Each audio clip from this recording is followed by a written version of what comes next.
This Earth cooling has been going on for at least 8 years straight.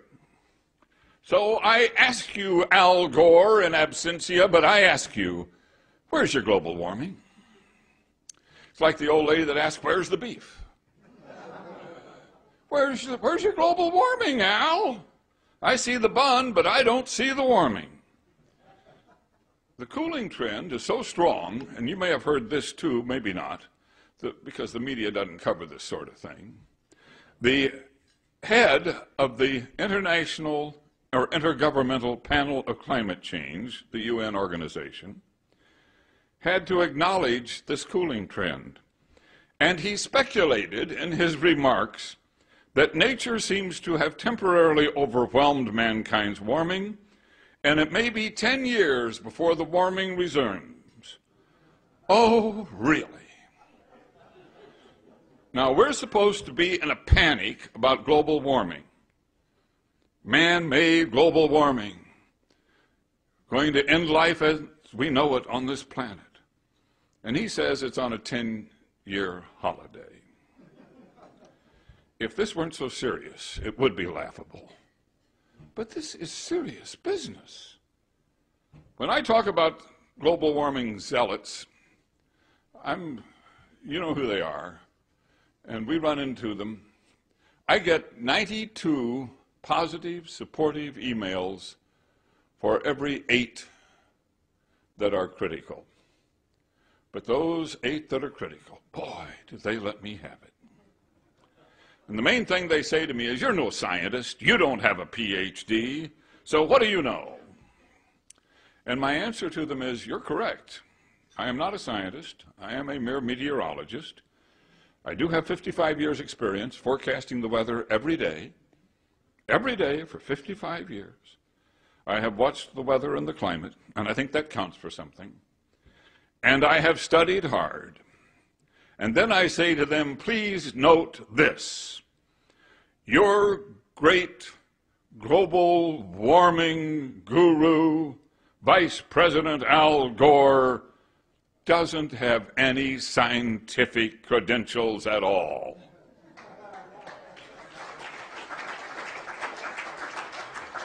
Let's look at it. He went to Harvard.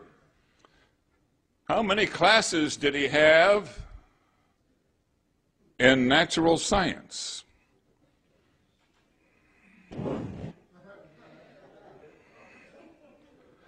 How are his grades? But here's the story. Al Gore was there at Harvard when the great Roger Revelle, the grandfather of global warming and an esteemed and fine professor and research scientist, was at Harvard. And Al Gore was lucky enough to be in his class, or unlucky enough, as it may turn out when we're all done with him.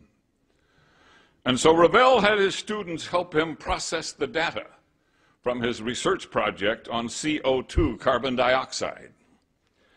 And Revelle was preparing a paper that said this buildup of CO2 from man's burning of fossil fuels might be creating an increase in the greenhouse effect in the atmosphere. And that was as far as it went. And that was as far as Al Gore's education on global warming went. That was it. This is living proof of the adage, a little knowledge is a dangerous thing. So that was, I think, 1957, 67, 77, 87, 97, 2007. For 51 years, that little knowledge has been used to scare the bejesus out of us. Shame on you, Al Gore, shame on you. You've had your science advisors, but you're the man who has been the master of it. And that's where you got your knowledge, from that little brush. Now, as you heard this afternoon, for those of you who were in the afternoon session, in 1991, a year before his untimely death from a heart attack, Roger Revelle, the godfather or grandfather of global warming, co-authored an article with Dr. Fred Singer, who's here tonight and a man I greatly respect, cautioning that CO2 seemed to have a limited greenhouse effect and did not warrant extreme countermeasures.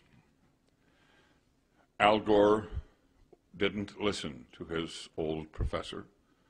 He just went on with his rant.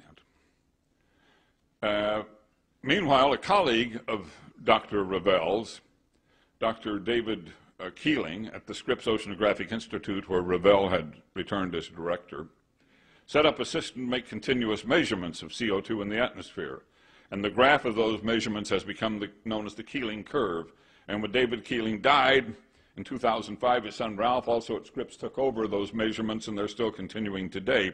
And when you watch Al Gore's movie, and he climbs that ladder because he's distorted a graph that should be about like this, but if you compress the time period, you can make it like this. He had compressed the graph so Al Gore could climb a ladder to get up there on that graph, and told us that this was Earth has a fever. Well, what does the Keeling curve show? Shows an increase in carbon dioxide, CO2 in the atmosphere, from 315 parts per million in 1958 to 385 parts per million a year ago. An increase of 70 parts per million, about 23%. So is that a problem, or is it not? Now, I want you to understand that is absolutely the crux of this scientific debate. All of this rhetoric, all of these thousands of papers, all of this research, all of this data, all of these scientists, and it comes down to this, nothing more. Does the buildup of CO2 in the atmosphere create man-made, dangerous, runaway global warming? And so I think that's what we have to really look at tonight. Because if CO2 does, then Al Gore's right, and we have a crisis. And if it doesn't, Al Gore is full of prunes. Now, there's quite a bit that could be said about this. It was asked this afternoon, how did this global warming thing get started? That's how it got started with Al Gore, Revel's class, and that simple fact about CO2. And it's been everything that's followed. But there was another side to it too, and that was at the UN.